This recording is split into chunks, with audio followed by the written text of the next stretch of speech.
Stephen Hawking, c'est vraiment quelqu'un qui a inspiré, je pense, toute une génération de jeunes astrophysiciens.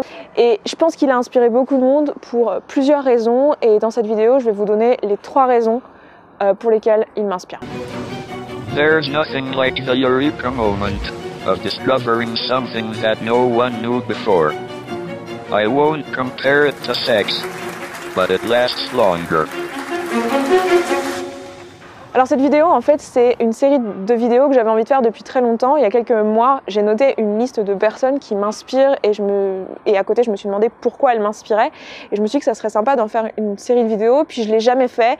Et là, cette semaine, le fait que Stephen Hawking soit mort, je me suis dit que c'était vraiment l'occasion de le faire parce que il m'a donné l'impulsion, en fait, et il était dans ma liste. Et je me suis dit que ça serait un bel hommage que de commencer par lui et de commencer par cette vidéo qui est toute particulière pour moi. Alors Stephen Hawking, je ne sais pas si c'est la peine de le présenter, mais c'est un astrophysicien, c'était malheureusement un astrophysicien, cosmologiste anglais, qui est connu pour son travail sur les trous noirs et son travail sur l'origine de l'univers et le temps. Il était aussi connu du grand public parce que il était assez atypique dans sa façon d'être sur scène, lié notamment à sa maladie, puisqu'il était atteint de SLA, et qui est une maladie qui fait que c'est une maladie dégénératrice en fait, qui fait que vous perdez au fur et à mesure du temps l'usage de vos muscles. Et donc au fil des années, il a perdu l'usage de ses jambes, l'usage de ses mains, il était en fauteuil et il a fini par perdre la parole et il parlait avec un synthétiseur de voix. The physical symptoms took an irreversible turn for the worst.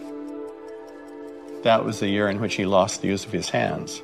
When he arrived, he could still write equations, though with some difficulty. By the end of the year, he couldn't.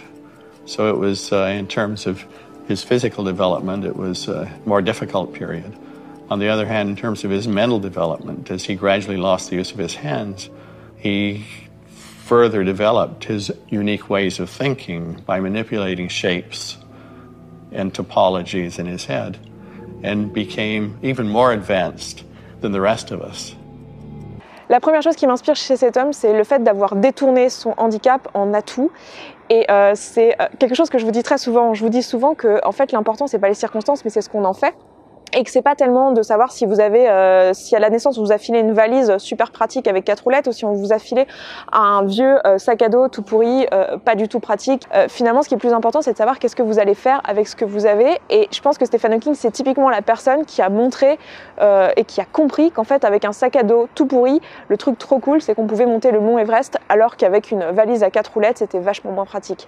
Et c'est vraiment quelqu'un qui a détourné son handicap en vrai atout, parce qu'il en a fait finalement une marque sans qu'il essaye de le faire, je pense, mais il a, peut-être que je me trompe, mais il a réussi à avoir vraiment une présence sur scène avec son humour, avec sa façon de parler au public. Il a réussi étonnamment, alors qu'on pourrait croire, parce qu'il avait perdu l'usage de sa vraie voix, on aurait pu croire qu'il avait plus de difficultés que la plupart des scientifiques à communiquer avec le public, et finalement c'était un très bon communicateur, et je pense qu'il a réussi là où plein de scientifiques ont échoué, c'est-à-dire il a réussi à communiquer de la science qui est quand même pas évidente à comprendre au grand public. Il a réussi à inspirer des générations d'enfants à s'intéresser à cette question-là, et je fais partie de ces enfants-là, et je pense qu'il y en a beaucoup dans mes collègues qui ont mon âge qui font partie aussi de ces enfants-là, peut-être même des générations juste avant moi, un peu plus vieux, et il a réussi ça, et surtout dans sa recherche, étant donné qu'il était bloqué dans son corps et qu'il pouvait juste réfléchir avec son cerveau, et qu'il a eu,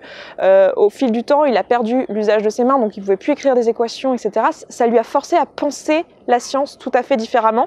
Et c'est grâce justement à ça qu'il a réussi à avoir une vision tout à fait nouvelle et à proposer des choses nouvelles que personne d'autre n'aurait pu faire avant lui, parce que il avait les atouts qu'il fallait pour pouvoir penser différemment et proposer quelque chose de différent sur la table. The decline in my health was a stark reminder that time was against me. Yet despite the pressures on my family, I was determined to realize a lifelong ambition by writing a popular book about how the universe had begun.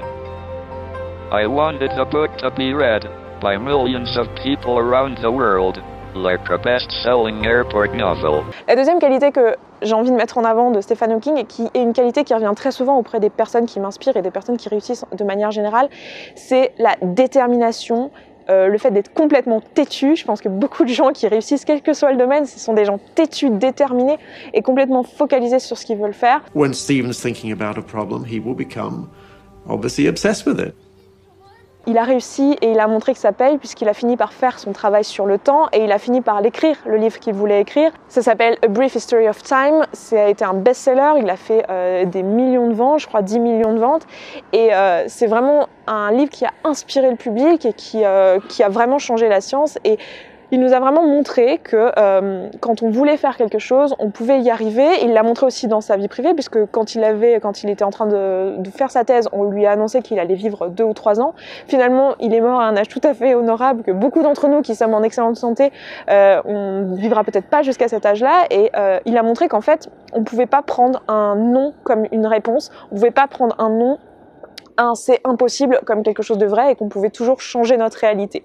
Ça m'amène à la troisième chose que j'ai envie de retenir de cet homme, qui est le fait de oser penser autrement, oser sortir des sentiers battus et oser. Alors peut-être vous me direz que lui il n'a pas eu le choix, mais n'empêche qu'il l'a fait, il a pensé autrement, il a proposé quelque chose de nouveau sur la table et il a osé l'ambition, il a osé être ambitieux et dire ok, moi j'ai envie de comprendre l'origine de l'univers.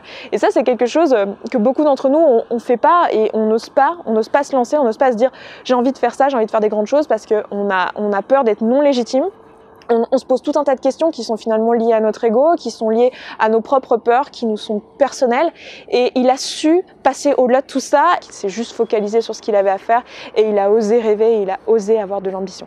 Donc voilà, c'est tout ce que j'avais à vous dire pour Stephen Hawking. Je pourrais en dire plein d'autres et ce sera le cas pour toutes les personnes que je mettrai dans ces vidéos parce que c'est toujours le cas, c'est toujours des personnes extrêmement inspirantes. Mais en tout cas, pour Stephen Hawking, ce sera tout ce que j'aurais à vous dire aujourd'hui. Je m'arrête là, je vous embrasse et je vous laisse avec un petit extrait. Ciao, ciao. Here are the most important pieces of advice that I've passed on to my children. 1. Remember to look up at the stars and not down at your feet. 2. Never give up work. Work gives you meaning and purpose, and life is empty without it. It's beautiful advice.